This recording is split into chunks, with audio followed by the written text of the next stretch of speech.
The James Show Podcast. Tough story to start with today. Mass shooting in Minneapolis. We have 2 children dead. We have a whole bunch of people still injured, some of them fighting for their life. But we have confirmed an 8 and a 10-year-old were killed in the school shootings just earlier today. Now, I heard about this morning. I was listening to a fantastic radio station. Maybe you've heard of it, WBAP. And of course, we had the news immediately when it happened. And so I heard an interesting sound clip from the police chief, O'Hara, that I wanted to grab for you. And then a weird thing happened on the way to the YouTube. I typed in O'Hara, Minneapolis shooting, hit enter, sorted it by date, hey, in the last 24 hours. And would you believe that Minneapolis had another mass shooting just yesterday? So that kind of blew my mind. I looked at it and it was like, this was uploaded 14 hours ago. I'm like, 14 hours ago? I thought this just happened just now. I thought it happened this morning. So I listened to the audio. Nope, completely separate shooting. And man, that's so weird because we have, 2 people dead. Any life lost is a tragedy. But, we had 2 people murdered in Dallas recently. Did it get national attention? They had a mass shooting in Minneapolis yesterday where 1 person died and 6 others were wounded, I think it was. Anyway, here's O'Hara just from yesterday. Minneapolis Police Chief Brian O'Hara is providing an update right now, and he's addressing Earlier this afternoon, our city experienced a deeply troubling act of violence. In the middle of the day, a gunman armed with a high-velocity .223 rifle opened fire on a group of people on the sidewalk on the block behind me, directly across the street from a Catholic high school. That gunman wound up killing 1 person and wounding 6 others that were standing on the sidewalk. This level of firepower unleashed in broad daylight is completely sickening and unacceptable. So they had a mass shooting, and this was next to a Catholic high school, at a Catholic school 2 days in a row? But the one yesterday didn't really make the news. So why is that? The easy answer, and it's probably more than 50% correct, is that, the media doesn't highlight it. But the media isn't the sole gatekeeper into what you and I talk about anymore. There's not a bottleneck of information that has to go through 4 networks or a handful of radio networks as well. A couple of newspapers in town, that's it? No. You and I don't pass around these stories. You and I don't talk about these on Facebook and social media. And one of the things we're learning, myself, especially as a broadcaster who studies you like a hawk, is one of the reasons the media doesn't chime in on these stories as much is because it's not good for ratings. We don't care about it. I want to say you don't care about it, but I'm just as guilty. I already know more about this shooting than I do about the one that happened yesterday. So I'm just as guilty as you.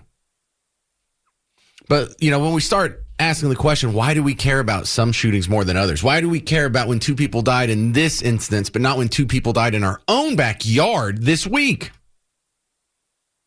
There was a shooting that I was preparing for you before this even happened, that happened in Dallas. Another 16-year-old committed a murder.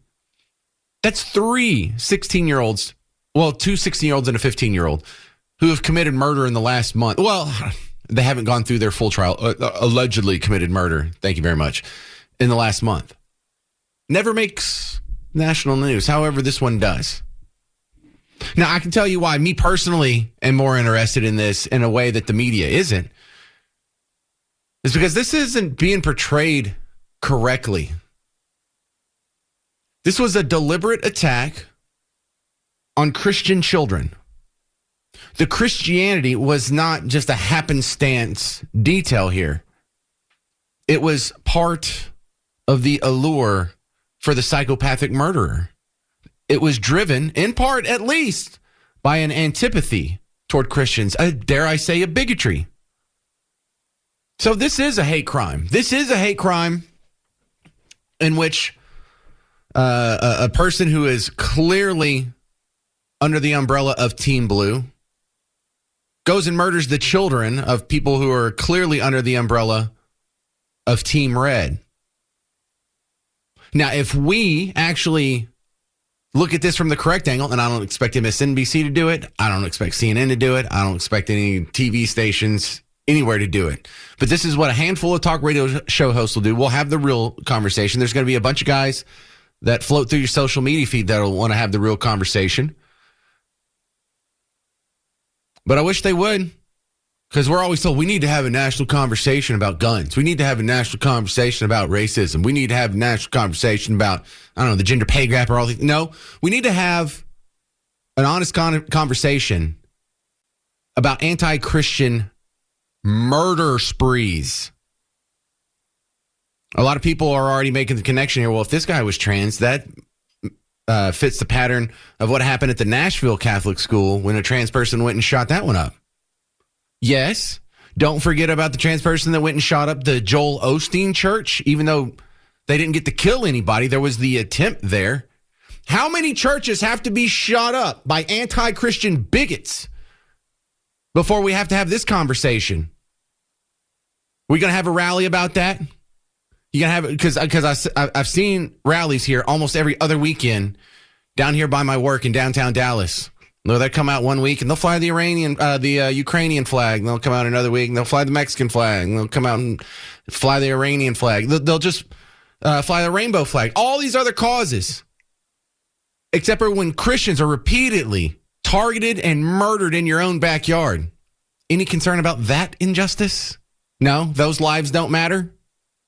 And this is going to be an ugly discussion we have afterwards. One side is going to say it's the guns. The other side is going to say it's the trans. I'm going to say this is anti-Christian. Let's not focus on the tool that the crazy person used, and let's not use the crazy person to bludgeon all people who share his dysphoria. Let's look at, because it's not just that community that is anti-Christian. It's not just that community that is running around slandering us and making allusions to The Handmaid's Tale and all kinds of other disgusting stereotypes that really inflame some people. And if you're a psychopath and you're someone who enjoys causing pain and suffering of other people, you're just pointing them in the direction of Christians with all this, and most of it's not even true. So let's go ahead and look at what we know about the guy. I know it's quick. I know we hadn't had a whole lot of time. It just happened at 8:30 this morning. But the internet was all over it. Whenever the first press conference happened and Brian O'Hara, the Minneapolis police chief, didn't give us a description of the suspect, then immediately my entire timeline was Coulter's Law. Coulter's Law is based on a Ann Coulter theory that the longer it takes for the police and authorities to identify, or the media to identify, the demographics of the shooter, the less likely it is to be a white male. Well, fit here. It's white trans, so they weren't forthcoming with the description on the guy, so everyone got suspicious. Once there was a name, within minutes, the internet ninjas, the sleuths out there, they had all kinds of information about this guy, including, like if you go to DallasExpress.com, they have a copy of the alleged document where he changed his name when he was 17. He changed it as a minor in 2020, which means his mom had to sign off on it. We found an 11-minute video posted by the psycho killer that was just posted yesterday. Well, this one says it was posted 2 hours ago, so I guess that would mean early this morning. It just looks like it's nighttime because it's dark in there. And so he shows you the guns, and I assume this is the guns he was going to use, and he was saying tomorrow's going to be a big day. And he sounded like just a psycho. I'm going to play you one little clip from this. I do not like giving this guy any airtime. I'm going to give him as little as possible. But I think it's important that you hear this with your own ears. Because this is what has me shook. He's doing this little laughy thing like he's the Joker. He makes a reference here that he's the woker, like the Joker, but woke. And he's trans. And he's got rainbow stickers. And he's got all these guns. And they have messages written on them, which is weird because I've never written anything on any of my guns. But that's what the shooter at the Joel Osteen church did here in Texas last year. Remember that? Free Palestine and a few other things. Well, he had written a bunch of stuff on some of the clips, the magazines, for you gun nuts that are going to call in and correct me. Doesn't matter. And one of them said, kill Trump. There's a reference to Anders Breivik. That was the guy who did the attack in Norway a few years ago, where he blew up the bomb and then he went to a camp and shot up a bunch of kids there. Killed like 60 people. There was a reference to Waco. There was a reference to Vicky Weaver. She was written on one of the guns, which is a reference to the Ruby Ridge incident. Terrible understatement of what that was. They looked up, and there's reports that his mom may have recently retired from working at the Catholic school attached to the church. So here's the part I want you to hear. Where's your God now? This should shake you to the core just a little bit.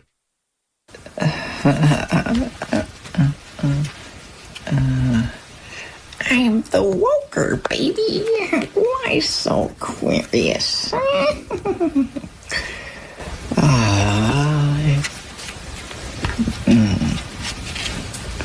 Where's your God now? All right. We have a problem with anti-Christian bigotry. I'm not saying it's widespread. I'm not saying half the country hates Christians or wants to murder Christians. I'm not even saying it's 10% or 5%. But it's enough that it keeps happening over and over. If there were this many attacks on a preferred demographic for the narrative followers of Team Blue in the media, don't you think we'd be having a national conversation about that right now? We had to have a national conversation and riots for 6 months because George Floyd died, because one guy died. It was perceived to be unjust. It was perceived to be because of race. It was perceived. Did Derek Chauvin say one racial slur?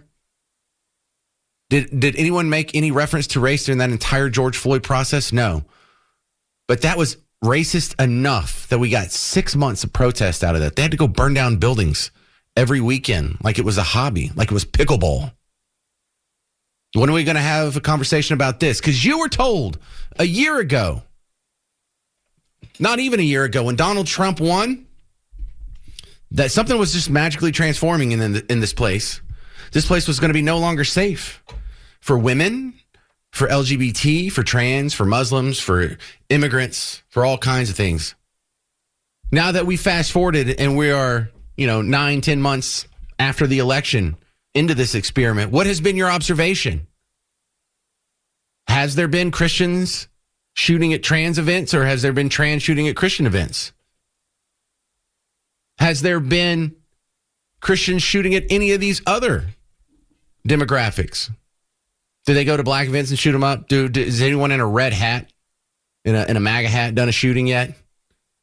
Anyone done an actual Jussie Smollett and not just a hoax? Because remember, you were told that MAGA is full of hate.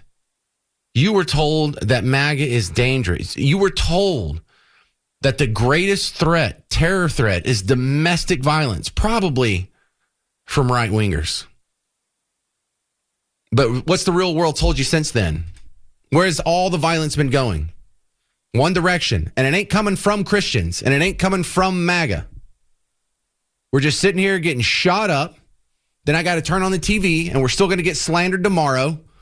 We're still going to be slandered and have everyone be told that we're Nazis, and you're hateful, and you're a bigot, and you're a racist, and you're someone who needs to be fought against. You're destroying this country. You're destroying democracy. You don't care about the suffering of brown people or immigrants or women or people of different orientations.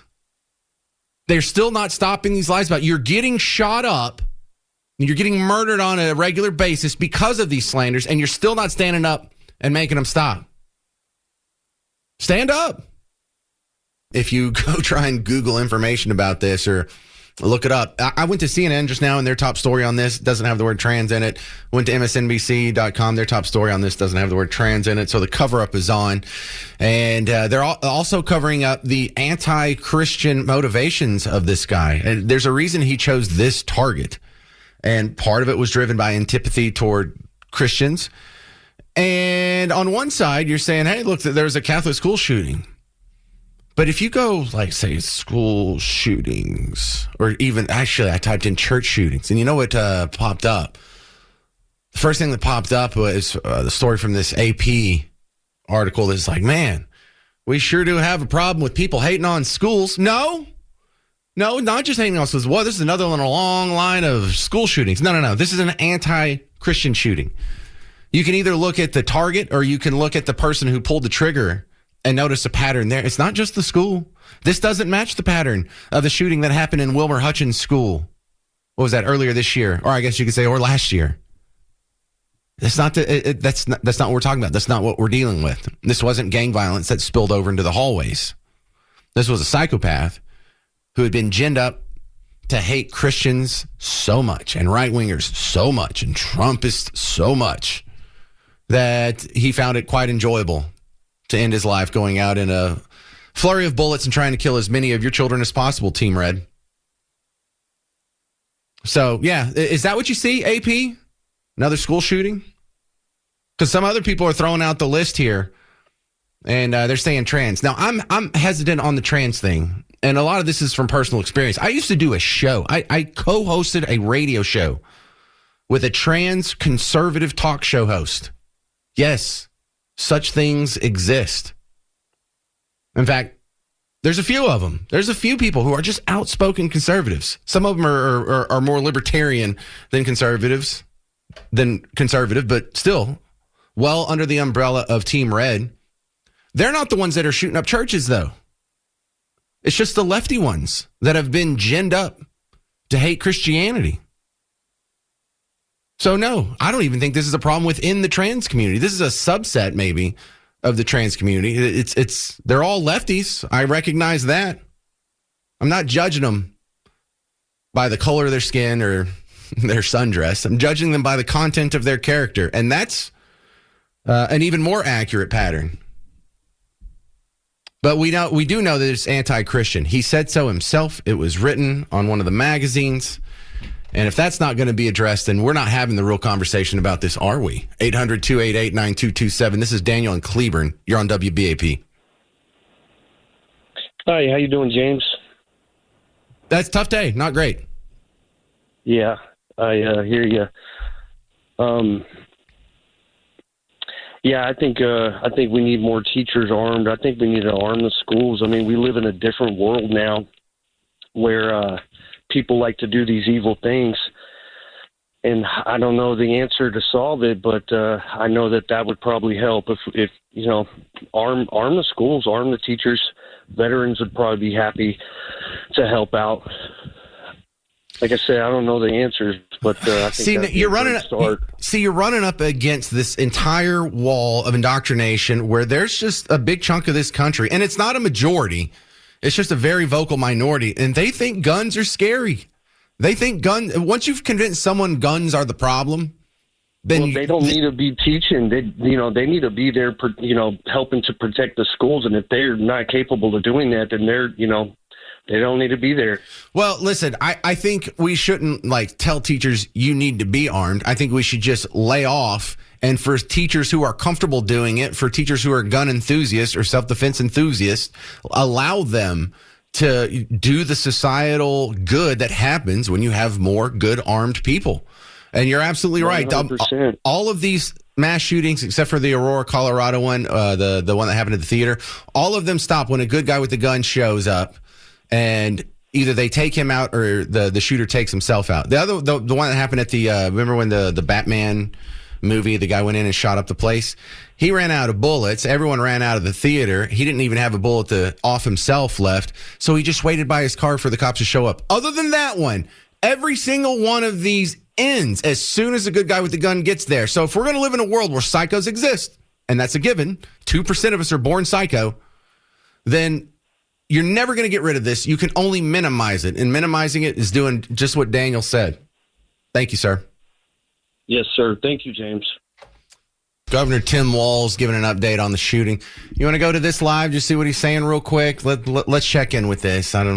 Please don't be political. Just be normal. To a situation that, as we said, is unthinkable, but that's all too common, not just in Minnesota, but across this country. It's Minnesota's day to day, and it's my strongest desire that no state, no community, no school ever experiences what about a church? day like this.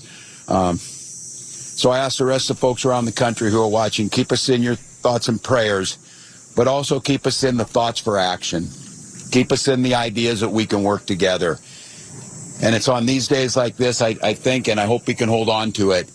We are unified as a community. Everybody across the country today is part of the Annunciation Parish, and they're with those families. With that, Minneapolis Mayor Jacob Fry.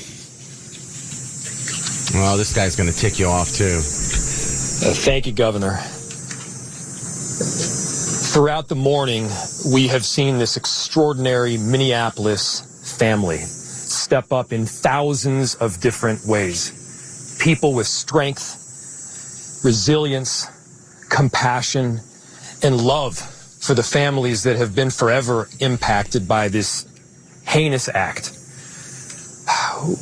We want to make sure that we're doing everything possible for them right now, and I want to give a special thank you, and we are so grateful to all of the faculty and the teachers at Annunciation. The way that they acted during severe threat and danger was nothing short of heroic. This is a tragic and horrible event that should never occur, and it would have been all the more tragic and horrible had they not stepped in. At times, perhaps put themselves in danger to protect others. As horrible as this has been, it could have been far worse. I'm grateful for our law enforcement partners, our police officers in the Minneapolis Police Department and other law enforcement agencies well beyond that step up, that answered the call to make sure that they were running towards danger when so many of the rest of us would have run in the other direction. Thank you. We are so appreciative of your service. All right, to Principal DeBoer that is Minneapolis and Mayor your whole team. Jacob Fry. We can take that down. But yeah, I wasn't expecting too much out of this guy because earlier today he was saying, I don't care about your thoughts and prayers. This was him earlier. And don't just say this is about thoughts and prayers right now. These kids were literally praying. It was the first week of school. They were in a church. These are kids that should be learning with their friends. They should be playing on the playground. They should be able to go to school or church in peace without the fear or risk of violence, and their parents should have the same kind of assurance. Okay. Yeah, no, don't want your thoughts and prayers. You know, these people, they say these things and they don't get held to account for it. But that's very clearly an anti-Christian statement. Lefties mock Christians for that. You understand that? They make fun of us for saying thoughts and prayers. We don't need to say thoughts and prayers. We need to do gun control, common sense. Duh. Thoughts and prayers don't do anything. No, you don't believe in prayers. I got it. You hate Jesus. You hate your dad. You don't believe in anything. I got it.